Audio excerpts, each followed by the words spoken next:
기록하시면 좋을 것 같습니다. 성경 말씀 보겠습니다. 요한복음 2장 13절에서 22절, 신약성경 145쪽입니다. 신약성경 145쪽에 있는 요한복음 2장 13절에서 22절까지의 말씀입니다. 요한복음 2장 13절에서 22절, 저랑 한 절씩 교독하시겠습니다. 유대인의 유월절이 가까운지라 예수께서 예루살렘으로 올라가셨더니 성전 안에서 소와 양과 비둘기 파는 사람들과 돈 바꾸는 사람들이 앉아 있는 것을 보시고 노끈으로 채찍을 만드사 양이나 소를 다 성전에서 내쫓으시고 돈 바꾸는 사람들의 돈을 쏟으시며 상을 엎으시고 비둘기 파는 사람들에게 이르시되 이것을 여기서 가져가라.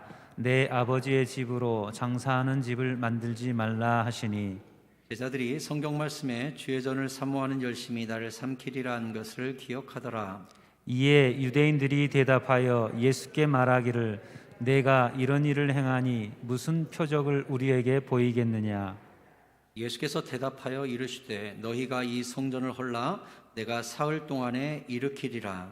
유대인들이 이르되 이 성전은 46년 동안에 지었거늘 내가 3일 동안에 일으키겠느냐 하더라.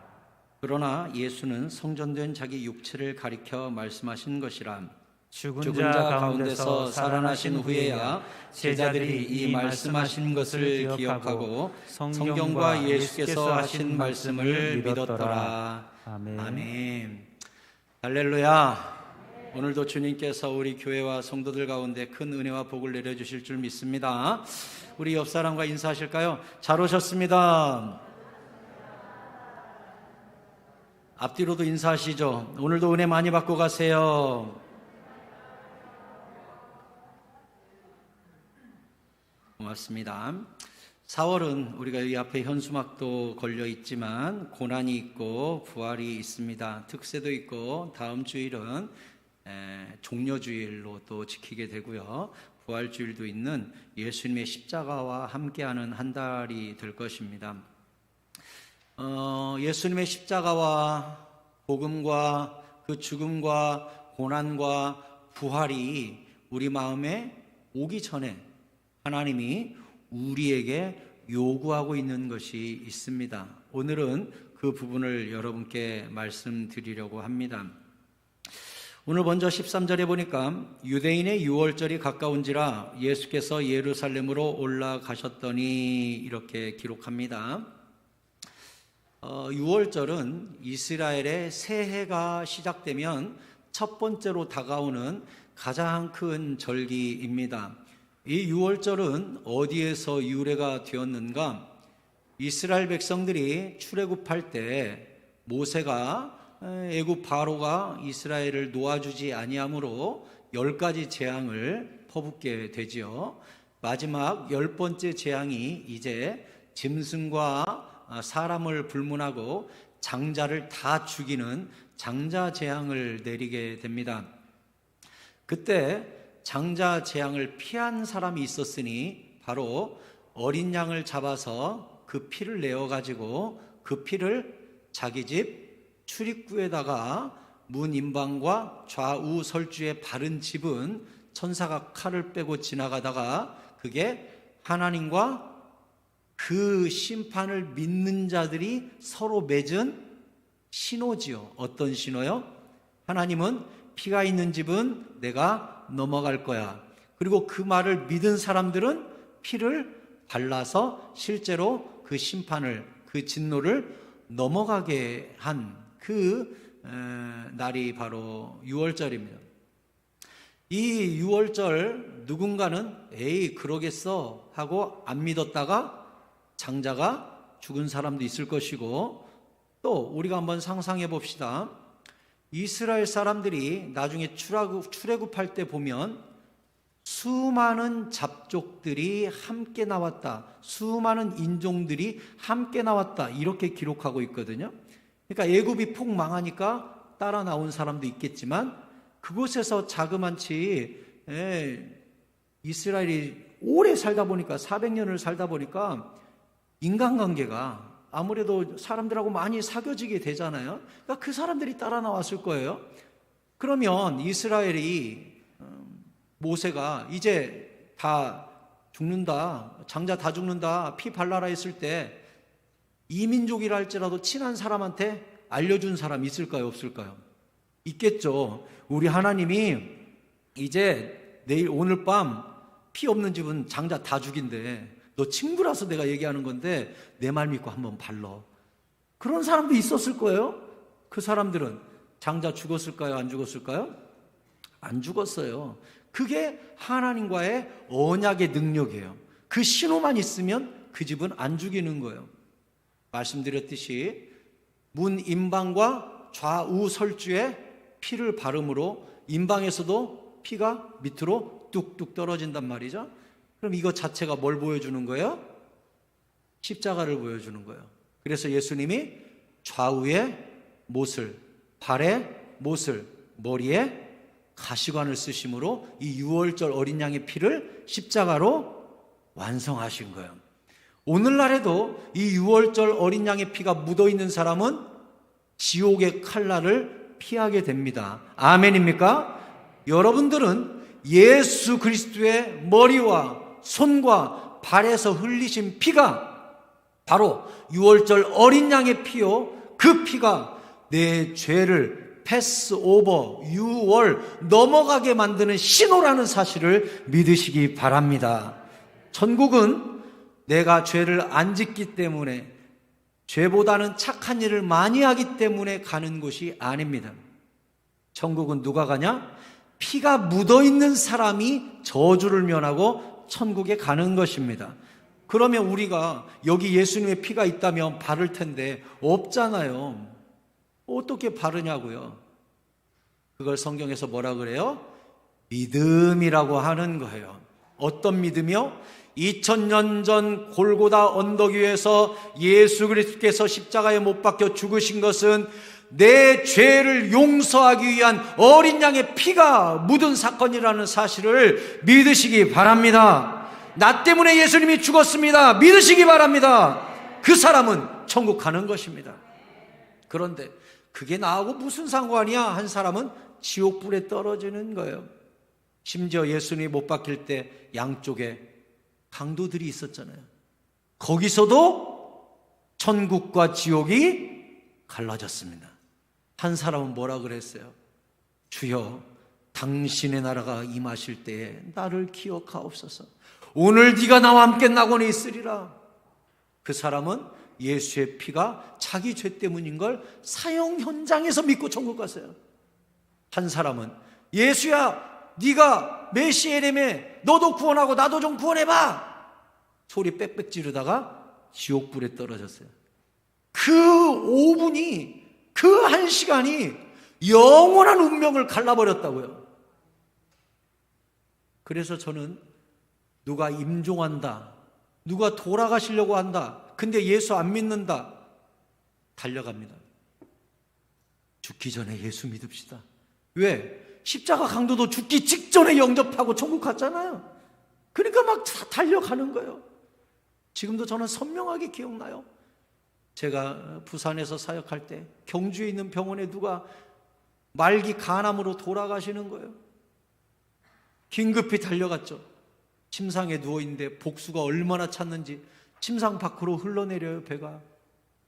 아무리 이제 이 물을 빼내도 더 이상 빼낼 수 없는 마지막 순간이 온 거예요. 어르신이라고 할 것도 없었죠. 이제 막 60세도 안 됐으니까. 저 목사입니다.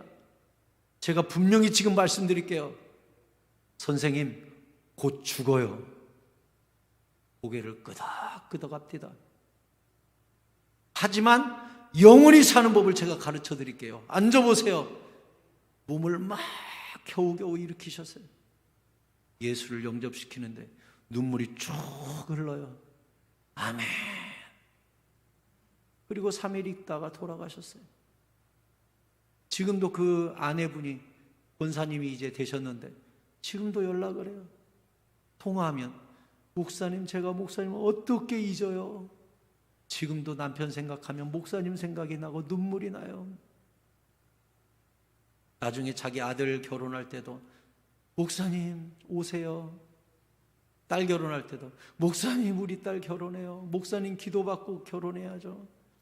그렇게 저를 사랑해 주셨어요. 그 남편이 그렇게 마지막 십자가 붙들고 천국 가는 모습을 옆에서 봤으니까 나중에 제가 천국 가면 그 남편이 뛰어나오지 않겠습니까? 목사님 그 마지막 순간에 저 찾아오셔서 예수 알게 해주셔가지고 내가 지금 여기 있네요 하면서 저 끌어안아 주지 않겠습니까? 복음은 그런 거예요. 혹시 여기 지금 다음 세대 친구들도 올라와 있고 새신자도 있을 수 있고 마음의 복음의 능력이 믿음이 희미해진 사람이 있을 수 있는데 오늘 제가 다시 말씀드립니다. 예수님이 돌아가신 것은 우리의 죄를 씻어주기 위함이요 예수님의 십자가의 피가 우리 심령에 묻어있는 집들은 이 마음의 집들은 여호와 하나님의 심판의 칼날이 피하는 사람이 된다는 사실을 믿으시기 바랍니다. 우리는 착해서 천국 가는 것이 아니라 예수님의 피 때문에 천국 갑니다. 믿으세요. 그래서 예수님이 이 땅에 내려오신 거예요. 요한복음 1장 29절에 이튿날 요한이 예수께서 자기에게 나아오심을 보고 이르되 보라 세상 죄를 지고 가는 하나님의 어린 양이로다. 예수님을 뭐라고 했어요? 어린 양. 어떤 어린 양이요? 유월절 어린 양. 그 피를 우리 마음의 대문 속에 발라주시는 분, 그분으로 이 땅에 오셨다는 거예요. 유월절 어린 양으로. 그래서 베드로전서 1장 18절에 너희가 알거니와 너희 조상이 물려준 헛된 행실에서 대속함을 받은 것은, 대속이란 구원받은 것은 이 뜻이에요. 우리가 지옥에서 천국으로 구원받은 것은 금이나 은같이 없어질 것으로 지불한 것이 아니래요. 돈 많이 낸 것만큼 천국에 보내준다면 가난한 사람은 천국도 못 가게 해요? 금이나 은으로 우리가 대속받고 천국 간 게 아니래요. 19절에서 뭐라 그랬습니까? 같이 읽읍시다. 시작. 오직 흠없고 점없는 어린 양 같은 그리스도의 보배로운 피로 된 것이니라. 아멘. 그래서 우리가 이 보배로운 피를 뭐라 그래요? 주의 보혈이라 그래요. 주의 보혈 능력이 있도다. 그의 피 믿으오. 주의 보혈 그 어린 양의 매우 귀중한 피로다. 아멘. 그 보배로운 피, 그 보배 피, 어린 양의 피가 우리 죄값을 완불해 주셔서 우리가 천국 가게 됐다는 거예요. 그런데 오늘 아까 13절에 뭐라 그랬어요? 유대인의 유월절이 가까우니까 예수께서 예루살렘으로 올라갔대요. 예루살렘에는 뭐가 있어요? 성전이 있어요. 이제 예수님이 성전에 들어가시는데 이 어린 양 예수가 진짜 성전의 주인공이잖아요. 진짜 주인공 되시는 어린 양이 성전으로 지금 들어오는데 성전은 어떤 상황이냐? 14절에 성전 안에서 소와 양과 비둘기 파는 사람들과 돈 바꾸는 사람들이 앉아 있는 거예요. 성전을 더럽히고 있는 자들이 있는 거예요. 성전을 오염시킨 이들이 거기 있는 거예요. 여러분 저를 잘 주목하세요. 6월절에는 이스라엘이 그 당시 로마 식민지가 돼 있었잖아요. 그래서 로마가 막 이주 정책을 해요. 뭉치면은 데모하고 뭉치면 힘이 생기니까 이 나라 전 나라에 막 흩어버려요. 어느 곳 개척하면서 보내버려요. 그래가지고 거기에 유대인 정착촌이 생기는데 그걸 디아스포라라고 해요. 유대인의 정착촌을 이스라엘에서 떠나보내가지고 터키로도 보내고 애굽으로도 보내고 막 스페인으로도 보내고 해가지고 정착촌을 만드는 거예요. 그런데 이 사람들이 1년에 3번은 무조건 예루살렘으로 와야 돼요. 그건 구약 성경에 하나님이 명령하셨어요. 그 중에 한 절기가 6월절이란 말이에요. 그러니까 전 세계에 흩어져 있는 유대인들이 절기 때만 되면 몽땅 예루살렘으로 모이니까 예루살렘이 그 당시 막 200만 명씩 바글바글 했대요. 발 디딜 데도 없죠. 엄청난 축제고 엄청난 예배가 그때 일어나기 때문에. 근데 문제는 무엇이냐? 자, 로마로 이주한 사람이 있다고 합시다. 그러면 올 때 로마 돈을 가지고 오겠죠? 그러면 여러분 세계사를 통해서나 뭐 여러분이 보면 알겠지만 로마 돈에는 이 동전에 뭐가 새겨져 있죠? 로마 황제의 얼굴이 새겨져 있습니다. 아우구스투스라든지 이런 황제들의 얼굴을 새겨가지고 화폐를 통용하거든요. 그러면 성전에서는 이걸 뭘로 보냐? 우상으로 봅니다. 어떻게 성전에 황제 얼굴 우상을 바칠 수가 있냐 해가지고 같은 무게의 성전 돈을 유대인들이 발행했는데 그걸 세겔이라고 합니다. 그래서 우리가 1세겔, 2세겔, 3세겔 성경에 나와요. 그래서 이걸 성전세라고 해요. 그래서 이스라엘의 모든 성인은 그 절기 때 예배드리러 오면 성전세를 내야 돼요. 10만 원 정도 됩니다. 한 세겔씩 내야 돼요. 그런데 이 성전세를 반세겔이죠. 반세겔을 내야 되는데 10만 원 정도를 내야 되는데 로마 돈 들고 온 사람 돈을 안 받아주니까 환전해 주는 사람이 있어야겠죠. 그러면 같은 무게로 환전을 1대1로 해줘야 되는데 이 사람들이 수고비를 먹어야 돼요. 환전 수수료. 그러면 이제 절기가 되면 이 산헤드린 공회를 중심으로 제사장들이 입찰 공고를 내는 거예요. 그러면 환전상들이 모여요. 그 사람들이 와서 입찰서를 제출해요. 뭐라고 제출하냐? 저를 올해 6월절 환전상으로 만들어 주신다면 제가 버는 돈의 50%를 산헤드린 공회에 낼게요. 후원금으로. 내가 제사장한테 뒷돈 줄게요. 이렇게 하는 거예요. 그러면 그 다음 사람이 저는 55%, 저는 60% 해가지고 이게 붙는 거예요. 그러면 제일 많이 낸다고 하는 사람한테 입찰 주겠죠? 그럼 이 사람들이 가가지고 환전을 어떻게 하냐? 10만 원짜리를 30만 원으로 바꿔주는, 그러니까 성전세 10만 원을 30만 원 가져와야 그 동전 내주는 거예요.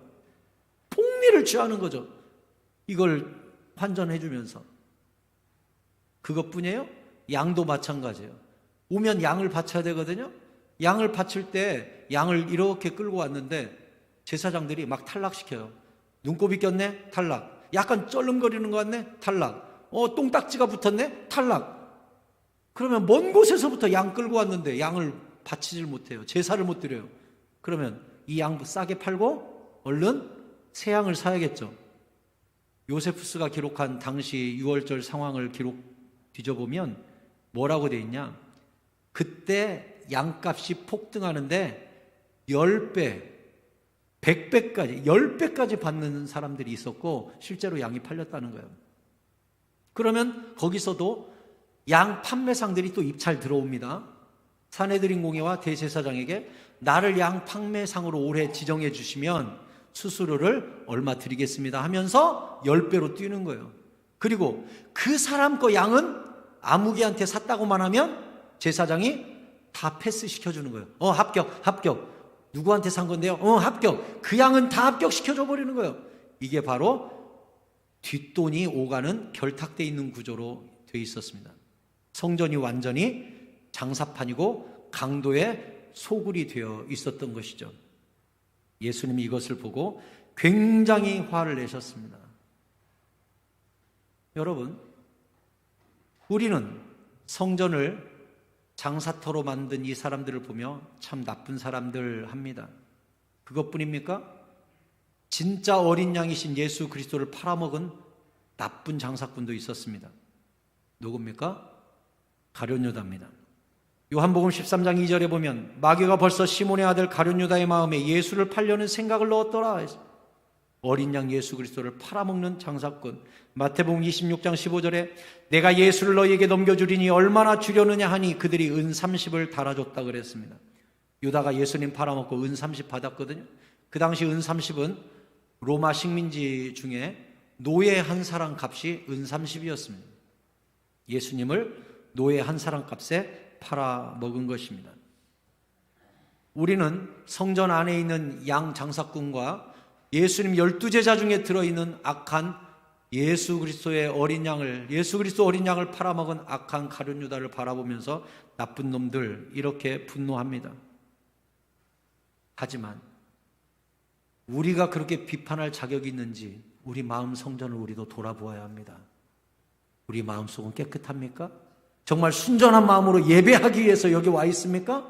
혹시 출석 체크하러 온 사람은 없습니까? 예배 빠지면 혹시 하나님께 저주라도 받을까봐 두려워서 온 사람은 없습니까? 누구 사람 보러 온 사람은 없습니까? 교제하러 온 사람은 없습니까? 뭔가 명예를 위해서 온 사람은 없습니까? 우리는 정말 순수한 마음으로 어린 양 예수 그리스도의 십자가 앞에 예배만을 위하여 여기 와 있습니까? 우리의 예배를 돌아보아야 합니다. 우리 마음 성전에 불순물은 없는지 돌아보아야 합니다. 사무엘상 16장 7절에 보면 하나님께서 이렇게 말씀하셨습니다. 내가 보는 것은 사람과 같지 아니하니 사람은 외모를 보거니와 나 여호와는 중심을 보느니라. 제가 여기서 여러분들의 외모를 보니까 너무나 아름답고 너무나 깨끗하고 너무나 예배드리기에 합당한 모습으로 와 계십니다. 하나님은 그 외모만 보십니까? 중심도 보십니다. 우리 마음 성전이 거룩한지 영과 진리로 예배하고 있는지 하나님이 원하시는 예배자로 여기 와 있는지 중심을 보십니다. 시편 44편 21절에도 하나님이 이를 알아내지 아니하였으리까 무릇 주는 마음의 비밀을 아시나이다 했습니다. 마음의 비밀을. 혹 우리 가운데 순수하지 않은 불순물이 우리 안에 있고 회개되지 않은 심령으로 여기 와 있고 점 있고 흠 있는 어린 양으로 예배하기 위해 여기 와 있다면 우리 마음을 깨끗이 정화하고 청소해야 합니다. 왜냐?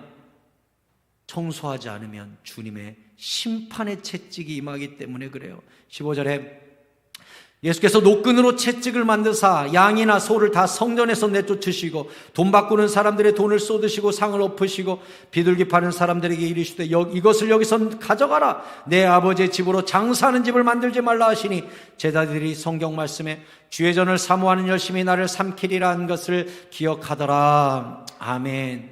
더러운 성전을 주님이 노끈으로 채찍을 만들어서 마구마구 내리치시고 청소해 버리셨습니다.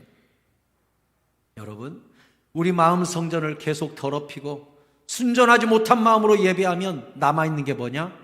예수 그리스도의 채찍이 기다리는 것입니다. 로마서 2장 5절에 보면 다만 내 고집과 회개하지 아니한 마음을 따라 진노의 날 곧 하나님의 의로우신 심판이 나타나는 그날에 임할 진노를 내게 쌓는도다. 아멘.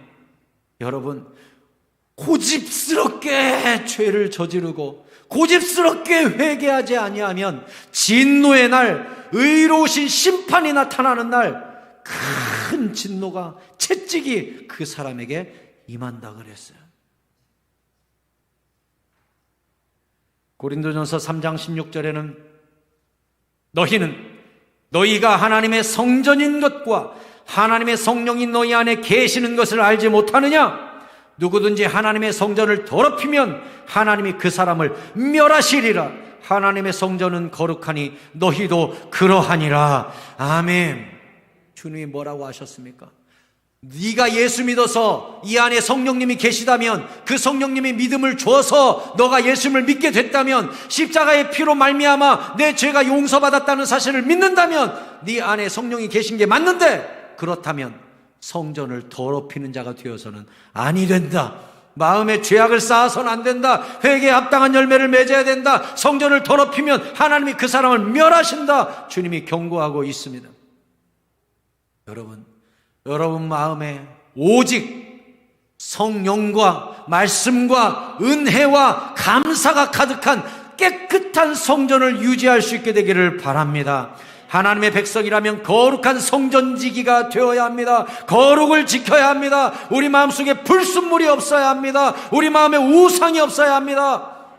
예수님이 예루살렘 성전에 들어갔을 때 짐승의 소리, 돈의 소리, 장사꾼의 소리가 그 성전에 가득하다고 했습니다.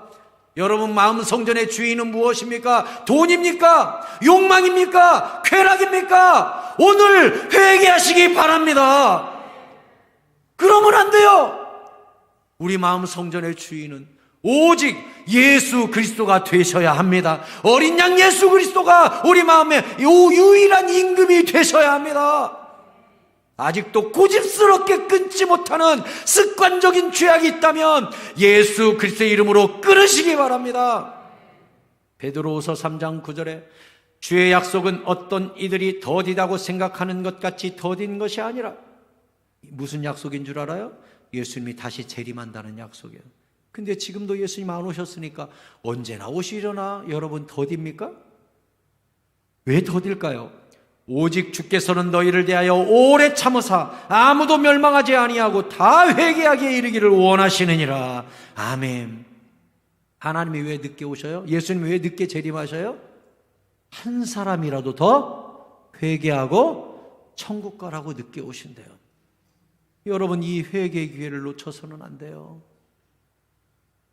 예수님도 누가복음 3장 8절에 그러므로 회개에 합당한 열매를 맺고 속으로 아브라함이 우리 조상이라 말하지 말라. 내가 너희에게 이르노니 하나님이 능히 돌들로도 아브라함의 자손이 되게 하시리라. 아멘. 여기에 회개에 합당한 열매를 맺어야 된대요. 이게 무슨 뜻인 줄 알아요? 참된 회개에는 열매, 다시 말하면 증거가 있다는 거예요. 사과나무가 사과나무인 이유는 사과라는 열매가 있기 때문에 사과나무인 거예요. 배나무가 배나무인 것은 배를 맺기 때문에 배나무인 거예요. 똑같아요. 우리가 회개에 합당한 열매를 맺을 때 그 이름이 규정되는 거예요. 성도다, 회개한 사람이다. 열매가 없으면 참된 회개가 아니라는 거예요.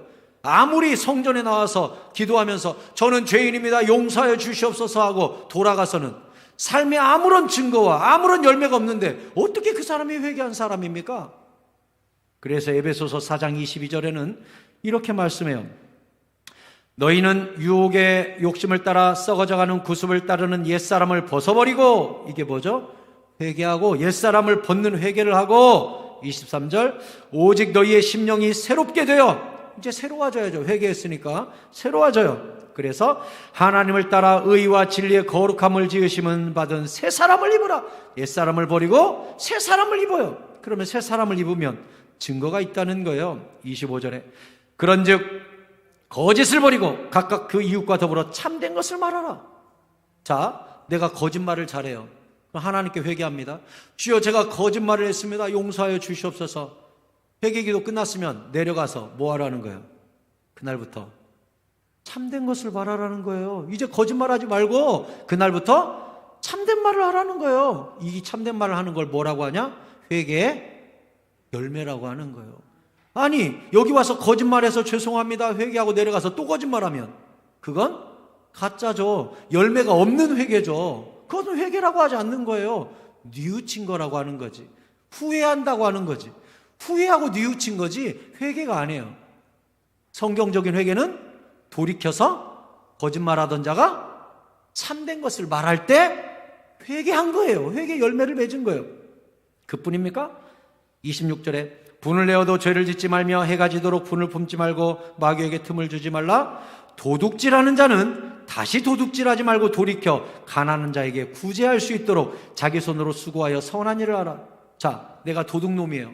하나님께 와서 회개했어요. 주여, 제가 도둑놈이었습니다. 용서하여 주시옵소서. 내려가서 또 도둑질해요. 그럼 이 사람은 회개한 사람이 아니죠. 근데 내려가서는 손으로 수고해서 가난한 자를 구제해요. 그럼 이 사람은 회개한 사람이죠. 왜? 열매가 있으니까요. 또 29절에 무릇 더러운 말은 너희 입 밖에도 내지 말고. 자, 입이 더러운 사람이 있어요. 욕해요. 막 비판해요. 남 판단만 해요. 맨 남 욕해요. 뒷담화하면서 즐거워해요. 회개해요. 주여, 제가 남 말하고 욕하고 더러운 말하고 했습니다. 용서해 주옵소서. 그러면 예배당에서 나가서는 뭐 해야 돼요? 오직 덕을 세우는 데 소용되는 대로 선한 말을 하여 듣는 자들에게 은혜를 끼치게 하라. 회개했으면 내려가면서 또 남 이야기하고 또 남 욕하고 비판하고 판단하고 이러지 말고, 회개 끝났으면 내려가서 선한 말을 해야 그게 회개의 증거라는 것이죠. 하나님의 성령을 근심하게 하지 말라. 그 안에서 너희가 구원의 날까지 인치심을 받았느니라. 회개 열매가 없으면 하나님의 성령이 근심하는 거예요. 이 녀석은 왜 안 변하나? 네 안에 계신 성령님이 근심하는 거예요. 31절 너희는 모든 악함과 노함과 분냄과 떠드는 것과 비방하는 것을 모든 악의와 함께 버리고. 회개죠. 악독해요, 노했어요, 화냈어요, 떠들어요, 남 비방해요. 이걸 버렸어요. 그러면 이제 회개한 거죠? 그럼 회개한 다음에 이제 무슨 일을 해야 돼요?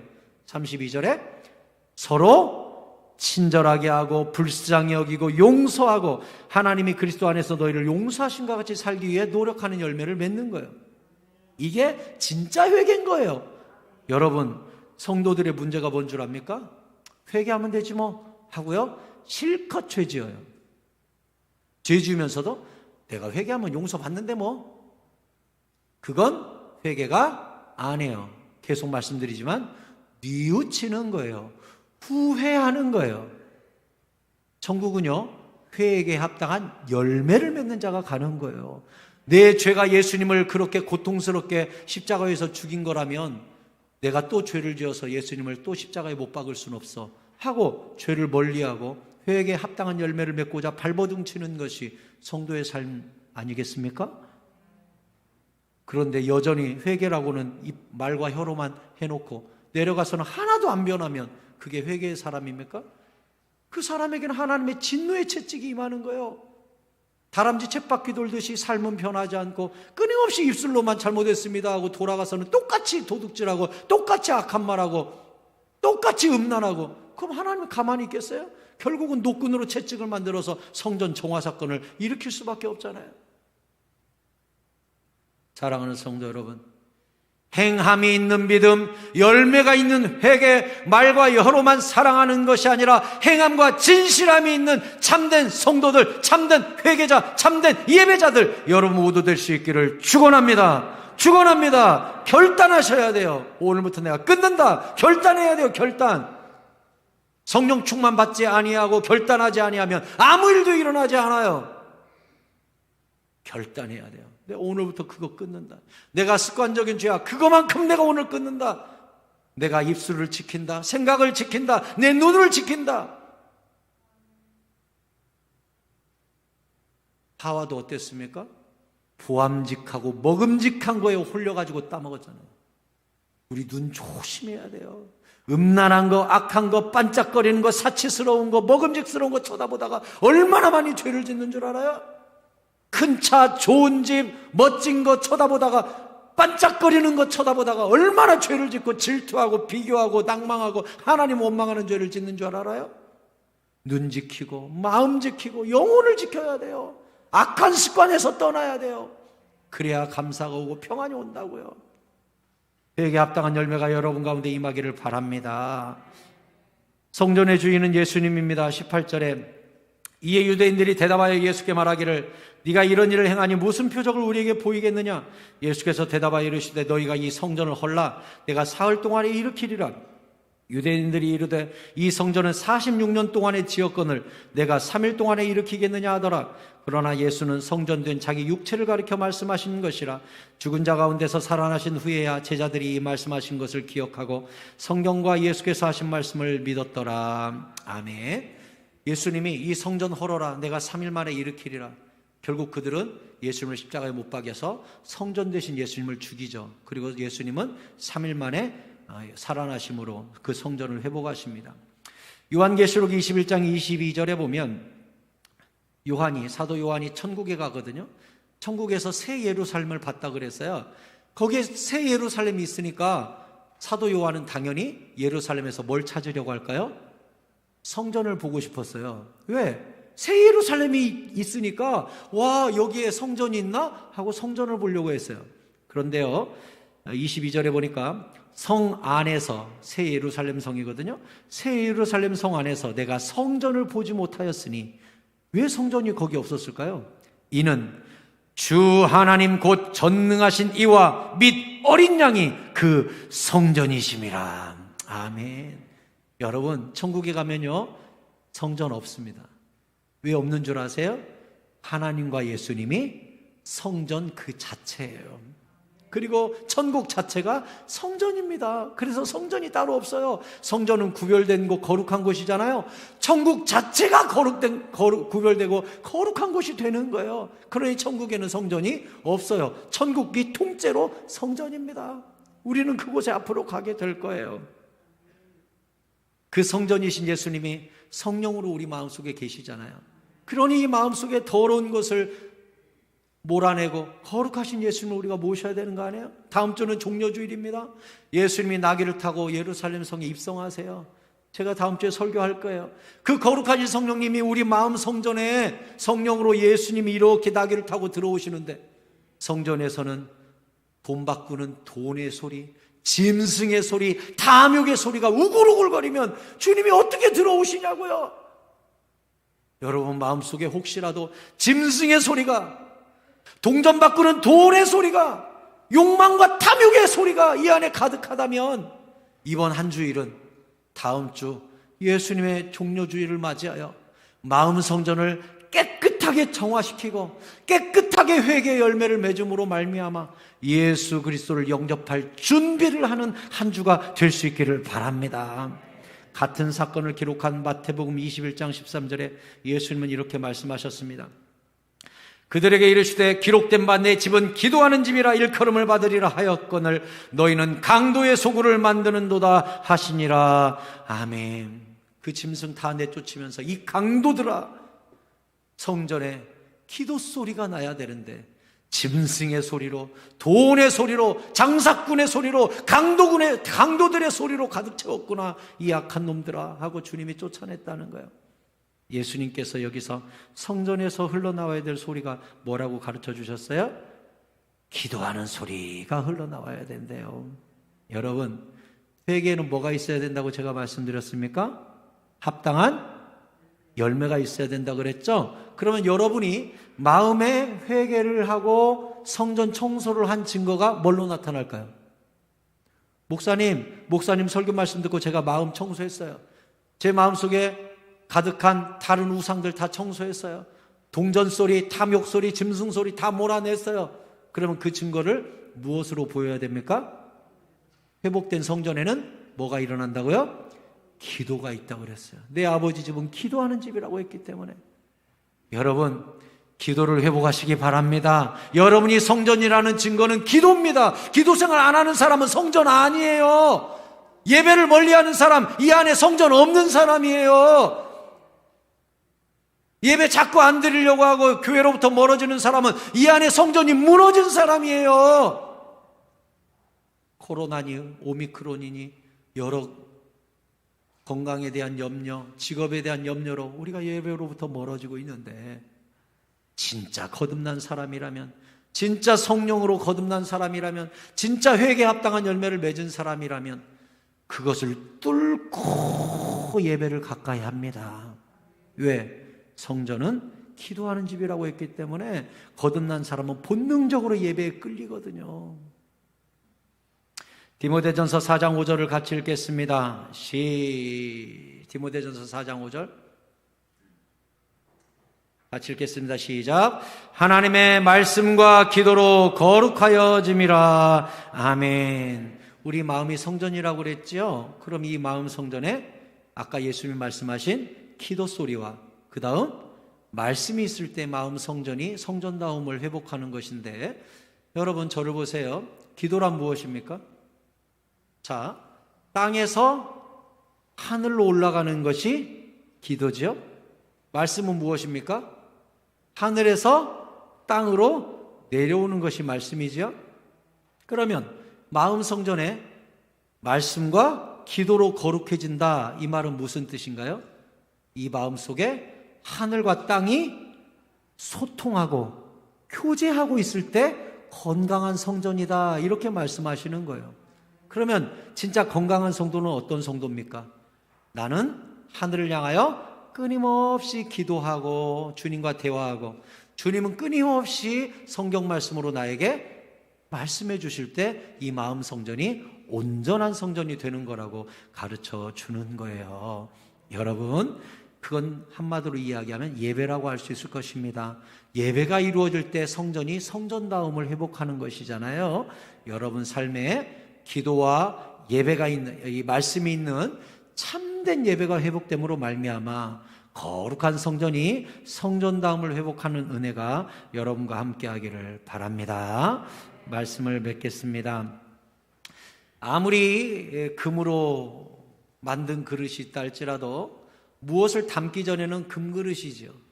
금으로 만들었으니까. 그런데 거기다가 쓰레기를 담으면 쓰레기통이 되는 것입니다. 거기에 똥바가지를 집어넣으면 똥그릇이 되는 것입니다. 음식을 담으면 음식 그릇이 되는 겁니다. 그릇은 그릇 자체로 의미를 갖는 것이 아니라 무엇을 담느냐에 따라 그 의미가 달라지는 거예요. 우리 마음도 마찬가지예요. 우리 마음 그릇에 무엇을 담느냐에 따라 내 정체성이 달라지는 거예요. 여러분 마음속에 예배를 담고 말씀을 담고 기도가 올라가고 성령이 함께 하시면 여러분이 성전이 되는 것이고, 여기에 짐승의 소리와 동전의 소리와 탐욕과 욕망과 음란함이 가득하면 절대 성전이 될 수가 없는 것이죠. 특별히 이번 주 각별히 기도로 깨어있어 내 마음 성전을 깨끗이 정화시키시고, 다음 주에 이제 종료주일을 맞이하여 예수 그리스도께서 우리 마음 성전에 들어오시고 다스리시고 통치하시고 임하시는 놀라운 은혜가 여러분과 함께 하시기를 예수 그리스도의 이름으로 축원합니다. 여러분 이번 주 숙제입니다. 기도 회복하셔야 됩니다. 회개하셔야 됩니다. 아멘입니까? 우리 찬양하고 기도하겠습니다. 오직 주의 은혜로 지금 여기 서 있네. 함께 찬양.